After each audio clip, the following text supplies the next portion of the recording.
What's fake turnkey when it comes to construction? Selling properties to you in a non-renovated state, that happens a lot. There's a lot of outfits out there that say that they're turnkey. You go and you actually get down into it and they ask you to basically fund the repairs for them. So you have to contribute a whole lot more capital.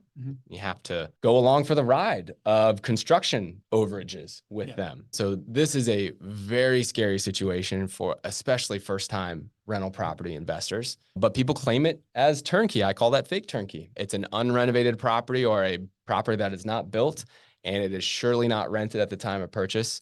And that's not good for your returns or your peace of mind. Yeah. So what is a regular turnkey property, GC? That they sell the property to you after it's renovated or built, and that it would be cash flow positive day one. That's kind of your standard for what a turnkey property should be. Got it. So it's renovated already and it has a tenant in it or a resident in it, right? Okay. So then what's vertical integration? So when you're vertically integrated or working with a vertically integrated company, you're operating not just for the purchase, right? I think so many lanes are kind of moving towards like what turnkey is focused on the transaction day of when you buy it. But vertically integrated is thinking about the relationship long-term and your long-term success. So vertically integrated when it comes to construction is working with an organization that provides economy of scale because they do a significant level of construction work. And they're able to bring on and work and develop relationships with their contractor base so that there can be cost savings for you. Because, you know, soon after you acquire this asset, your biggest pain point will be maintenance cost and vacancy cost. But by working with a vertically integrated provider who does, let's say, who builds 400 houses a year and who renovates 1,500 homes a year, what you're able to do is get that line item pricing, those costs down, not just on the big items, but on all of the everyday small items. And that really adds up. So it's about that long term. How does that provider, that vertically integrated provider, not just going to sell you that asset, but are they going to be able to sell you that asset, tell you what your expected maintenance costs are, and then deliver on that and have a methodology for getting those costs lower and lower and lower as their volume grows and that economies of scale works in your favor. You know, that's one thing we, of course, focus on at JWB. Sounds like at a minimum, if you're going to call yourself vertically integrated, you need to have a construction department in-house. Like you might not be the home builder, but you have people that project manage, you have folks that can like look through estimates and like really see that have experience in that trade and can manage that thing for you, be it with an outside contractor or your own in-house kind of like handyman and drywallers and stuff like that. Yeah, I think you just need to be able to drive significant dollars of construction. So like JWB starts over $5 million of construction every single month.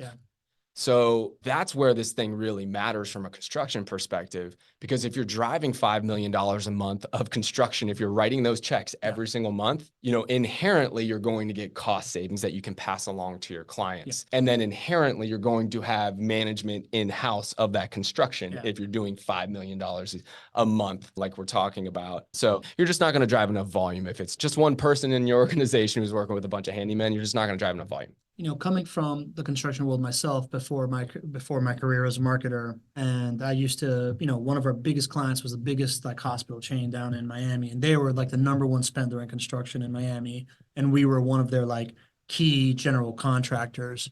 I can tell you what it sounds like you're saying. It's like you judge it by the amount of influence you have over your contractors, because he or she who spends the most in construction will have the most influence. And you can also probably delineate it across the line of like how much you spend and how well you treat them and like how loyal they are to you. Because at the end of the day, it starts with cost savings, but the real value of being that 10,000-pound gorilla in the construction trades is the preferential treatment. 100%. Is the idea that, hey, when things get busy, you know, they're moving other people off the schedule to keep your schedule on. And specifically in Florida, when hurricanes come and like these things happen and everybody's freaking out ahead of the hurricane, you have everybody making sure that you're prepared. And even more important is, God forbid, we get hit by a hurricane, now they're able to go charge top dollar to somebody that they don't know, but they're going to stay with the person that they know is going to be there forever, and they're going to give you preferential treatment and show up and fix your residents. So, 100%. I mean, Yeah. every part of the country has their form of a natural disaster. We Yeah. happen to have hurricanes here, but I think what's more pressing and more kind of relatable is just the storms that happen every single day. True. Like it's the quality of the service that we have to take care of your renters who are going to be hopefully making a decision to renew that lease, right? To stay, to continue to be a great resident for us. They're not going to do that if there's more value somewhere else, right? And that comes down to a lot of customer service. And a lot of that comes to how do we perform when there are maintenance issues? And a lot of that comes down to the contractors that we have. And so that influence that you're talking about really matters. The standards that we have for our contractor base go far beyond just the cost savings. It's how do we work together? How do you serve our residents? And that really matters. And then, when we do have, one of those big storms or a hurricane may happen, and any of those clients that are listening in right now, I'm sure you can relate to this. That JWB clients are the number one priority when it comes to those trades that are most needed after a big storm, like a hurricane. Roofers.